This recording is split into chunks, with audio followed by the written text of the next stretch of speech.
Welcome to English mastery का अपना कौशल पुरोहित। और इस क्लास में मैं आपके लिए लेकर आया हूँ पार्सिंग ऑफ सेंटेंस के क्वेश्चंस विद सॉल्यूशंस। तो आगे बढ़ते हैं और इन क्वेश्चंस को करते हैं ताकि हम समझ में आए कि किस तरह के क्वेश्चंस आते हैं। तो बहुत अच्छी तरीके से हम इन क्वेश्चन को कर लेते हैं। तो इसी संदर्भ में सबसे पहला आपका क्वेश्चन है the word fast in the sentence he is a fast writer is. इसका मतलब क्या है कि इस सेंटेंस के अंदर जो वर्ड फास्ट है, हम्म फास्ट है, वो क्या है। ठीक है, वो कौन सी पार्ट ऑफ स्पीच के अंतर्गत आता है। तो फास्ट को हमने समझना पड़ेगा, फास्ट किस चीज के बारे में बता रहा है। तो हमें ऐसे समझना पड़ेगा he is a fast writer. तो राइटर के बारे में बता रहा है फास्ट, कि मतलब वो राइटर है और कैसा राइटर है, फास्ट राइटर है। तो यहां पर हमें समझना पड़ेगा कि राइटर एक नाउन है और नाउन को जो डिफाइन करता है, नाउन को जो क्वांटिफाइज करता है, वो वर्ड क्या होते हैं, एडजेक्टिव होते हैं। क्या होते हैं दोस्तों, एडजेक्टिव होते हैं। हमेशा याद रखो कि नाउन और प्रोनाउन को जो वर्ब क्वांटिफाइज करते हैं, डिस्क्राइब करते हैं, वो वर्ड को हम एडजेक्टिव कहते हैं। तो यहां पर हमारा ऑप्शन कौन सा होगा, आप समझ गए होंगे, डी नंबर। नेक्स्ट की तरफ मूव करते हैं। नेक्स्ट क्वेश्चन जो हमारा है, choose the correct part of speech for the underlined word. My mother and I went to the market today. अब यहाँ पे क्या हुआ कि पार्ट ऑफ स्पीच चुनना है, कौन सा, जो अंडरलाइन वर्ड है। जो वर्ड आपको दिख रहा है कि वेंट के नीचे अंडरलाइन, तो वो उस वर्ड को हमें समझना है कि वो वर्ड क्या है। तो यहाँ पर वैसे ही आप देख रहे हो कि इस सेंटेंस के अंदर माई mother and I, my mother and आई, मैं, मेरी माँ और मैं आज मार्केट गए थे। तो जो एक्शन है, जो एक्शन है वो पूरा उस वेंट के ऊपर है। तो जो एक्शन दिखा रहा है कि भाई गए थे, तो वो क्या होता है, वर्ब। इस तरह के सब वर्ड्स को हम कहाँ रखेंगे, वर्ब की कैटेगरी में रखते हैं। तो नेक्स्ट की तरफ मूव करेंगे। Which part of speech is kind hard in the sentence he is working hard.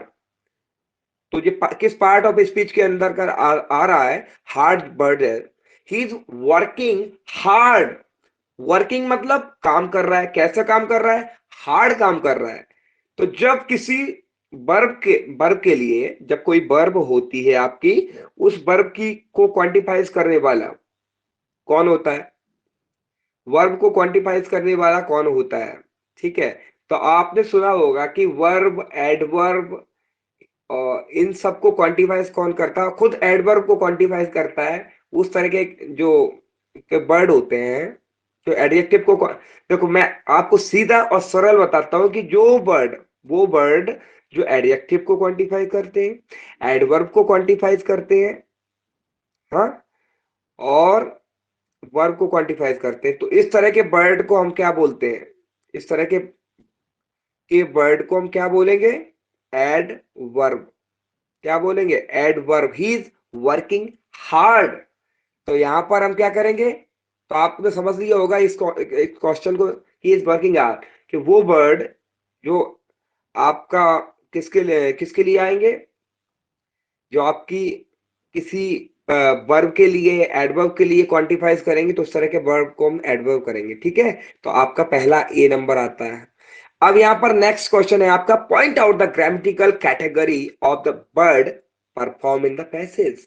अब क्यों कोई पैसेज से क्वेश्चन लिया हुआ है, तो यहां पर अब इस क्वेश्चन को समझेंगे कि ये क्वेश्चन में क्या बोल रहा है, कि जो परफॉर्म एक शब्द है वो किस कैटेगरी के अंतर्गत आता है। वर्ब में आता है या नाउन में आता है या एडवर्ब में आता है, हेल्पिंग वर्ब में आता है। तो परफॉर्म अपने आप में एक क्या है, परफॉर्म एक एक्शन है। ठीक है, ये किसी भी सेंटेंस के अंदर जाता है तो वहां पर एक एक्शन का काम करता है, उस सेंटेंस को वहां पर डिफाइन करता है। तो यहाँ पर हमें समझना है कि इस जब भी एक्शन की बात हो रही तो वह वर्ब होती है। ठीक है, उस तरीके से हमें। अब लास्ट क्वेश्चन आपका बच्चा है, identify the part of the speech of the underlined word in the following sentence.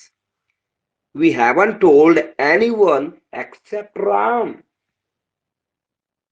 तो यहां ये क्या कह रहा है, वही कि अंडरलाइन मैंने हाईलाइट कर रखा है एक्सेप्ट को।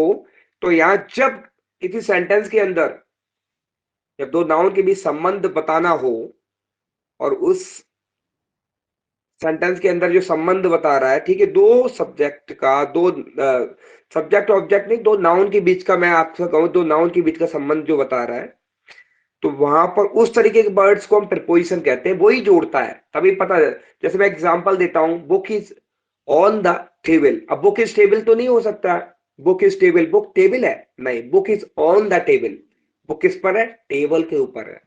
तो ऑन जो है आपका रिलेशन बता रहा है दो नाउन के बीच, राइट। इसी तरीके से आपका यहाँ पर एक्सेप्ट भी रिलेशन बता रहा है, तो आपका आंसर है ए। तो इस वीडियो में इतना ही। सिर्फ देखने से काम नहीं होगा, आपको सीखना है, सीखना पहले, और फिर सीखने के बाद आपको प्रैक्टिस करनी है, भरपूर प्रैक्टिस करनी है, और उसके बाद इंप्लीमेंट कर देना है जब भी कोई एग्जाम देने है। तो थैंक यू सो मच, आपने वीडियो देखा इसके लिए, और आगे भी देखते रहिए। बहुत बहुत धन्यवाद।